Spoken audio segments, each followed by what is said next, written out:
ఏం పేరు మేడం మీ పేరు? అనిత, కొరపాటి అనిత. ఎక్కడి నుంచి వచ్చారు మేడం? నేను ఉండి కాన్స్టిట్యున్సీ నుంచి వచ్చాను. ఎందుకు వచ్చారు మేడం ఇప్పుడు అక్కడ నుంచి ఇక్కడ వరకు? నేను యాజ్ ఒక స్టేట్ కార్పొరేషన్ డైరెక్టర్ని.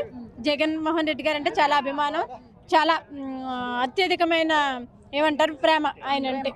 ఎందుకంటే మహిళలకు అన్ని విధాలా కూడా ముందు మంచి అన్ని విధాలా కూడా మహిళల యొక్క అవసరాలు తెలుసుకుని మహిళలు ఏ రకంగా వాళ్ళని ఇది చేయాలనే ఒక గుర్తింపు ఇచ్చే వ్యక్తి అని ఎవరైనా ఉన్నారంటే జగన్మోహన్ రెడ్డి గారు.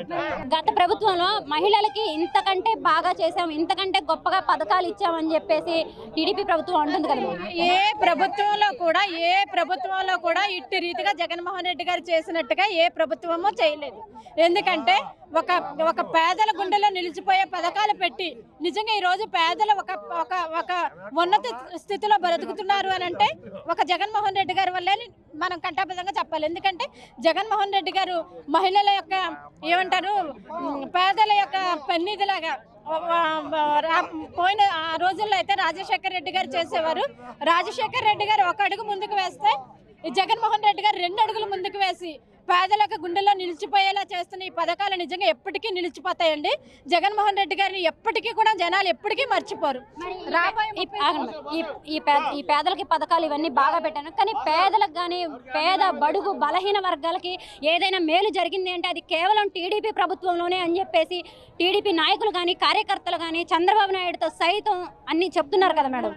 దానికైతే అసలు అది కరెక్ట్ అయిన ఆన్సర్ కాదు. ఎందుకంటే జగన్మోహన్ రెడ్డి గారు చేసే పథకాలు చూస్తున్నారు, జగన్మోహన్ రెడ్డి గారు చేసే పనులు చూస్తున్నారు.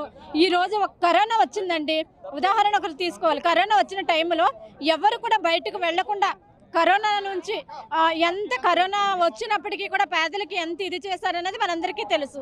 అలాగే ఏ ఒక్క విషయంలో కూడా జగన్మోహన్ రెడ్డి గారు చేసే పెట్టే పథకాలే వాళ్ళని ఈ రోజు ఉన్నత స్థితిలో ఉంచాయని చెప్పగలమండి.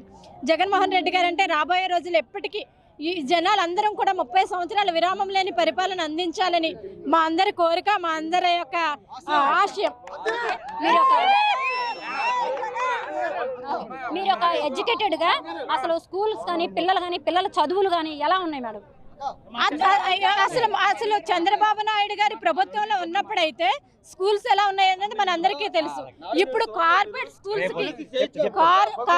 స్కూల్స్ కి ధీటుగా ఒక స్కూల్స్ ని డెవలప్ చేసి ఈ రోజు అమ్మఒడి పథకం పెట్టి అన్ని పథకాలు పెట్టి ఈ రోజున అంత ఉన్నత స్థితిలో స్కూల్స్ ని పెట్టి ఇంగ్లీష్ మీడియం పెట్టి ఇంత చక్కటి విద్యను అందిస్తున్న జగన్మోహన్ రెడ్డి గారిని ఎప్పటికీ కూడా మర్చిపోరండి.